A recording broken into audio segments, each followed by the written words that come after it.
of May, this Communist Party told that everything is good, nothing happened, and no problems at all.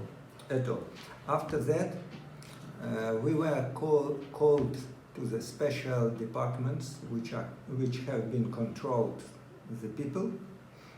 I was in the Scientific Research Institute at that time, and they told us that if somebody will make the provocation,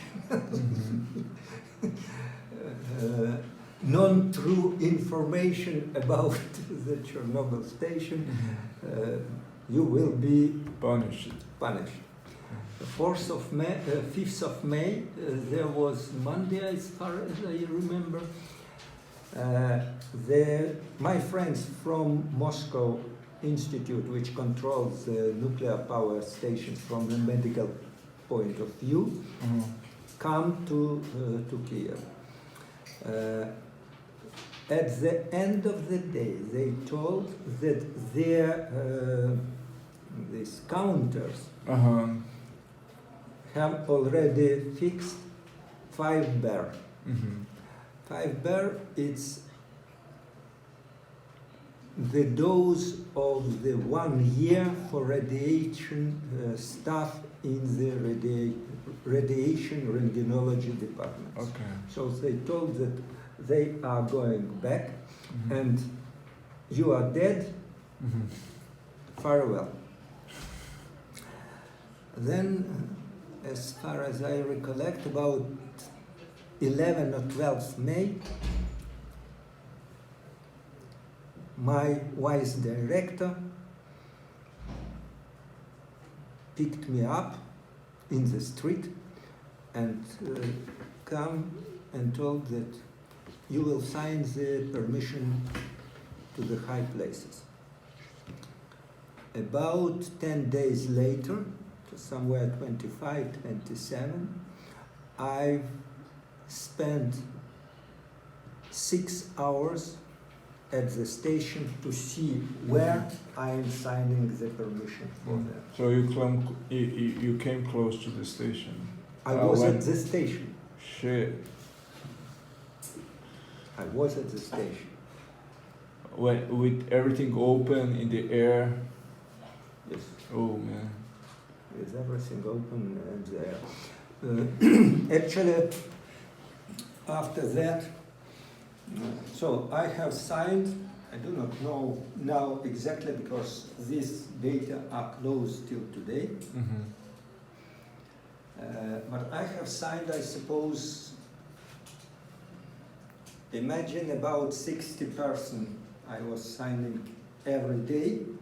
To go in the room. During about 7-8 months, so up to the winter time.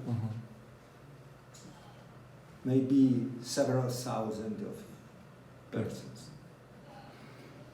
And then everything was closed, everything was good, everything.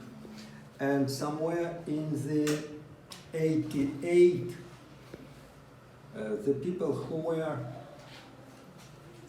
at that time, there were several types of activities, and one of the activity was the helicopters were used to drop the lead and barium pieces into the reactor to stop or to slow the radiation activity.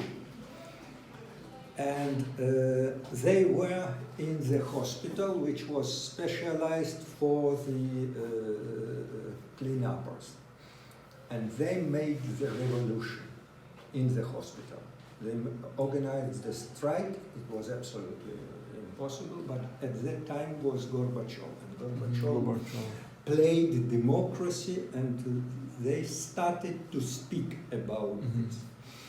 Then about 89, somewhere closer to the winter, as I was one of the known in the city specialists in the dizziness and vertigo, I was invited to the director of the station, and he told me, you see, there are lots of problems with dizziness and vertigo in the patients because, and you can imagine how dangerous it is. So I tried to organize something then.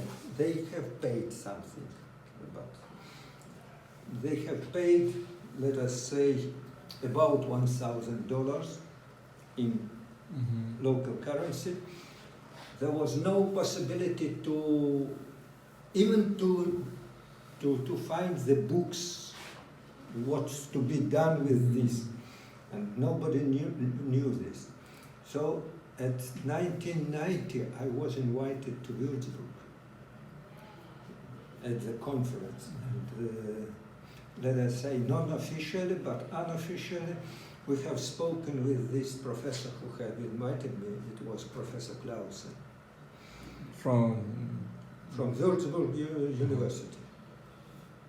Bayerische Universität Julius Maximilian. what about that guy from Chernobyl? Not Chernobyl, Kurchatov. Kurchatov is from Moscow. He's from Moscow. He's from Moscow. Oh. He He has no relation to Chernobyl station. And then, when I came, we have spoken unofficially.